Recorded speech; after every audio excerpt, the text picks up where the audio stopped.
একটা অসাধু চক্র ডিজেলের কৃত্রিম সংকট তৈরি করার জন্য নিরলসভাবে কাজ করতেছে। আর এক্ষেত্রে প্রশাসন এবং পুলিশ সার্বক্ষণিকভাবে তাদের এই বিষয়গুলো নজরদারিতে রেখেছে।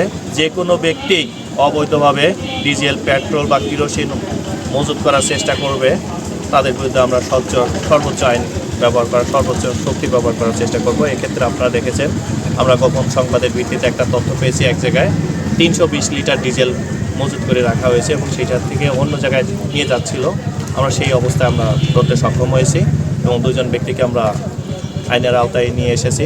আমরা এখানে ভোক্তা অধিকার সংরক্ষণ আইন 2009-এর 45 ধারায় জরিমানা করেছি 30,000 টাকা, অনাদায়ে 3 মাসের কারাদণ্ড প্রদান করা হয়েছে এবং এই উদ্ধারকৃত 320 লিটার তেল আমরা তেলের পাম্পের কাছে বিক্রি করেছি এবং যেটা সরকারি কোষাগারে জমা দেওয়া হবে এবং আজ থেকে এই অভিযানগুলো আরও বেগবান হবে।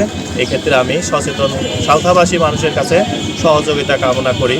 যেখানেই যেরকম অনিয়ম বা ব্যত্যয় পাওয়া যাবে আপনারা আপনাদের ইউনোকে জানাবেন।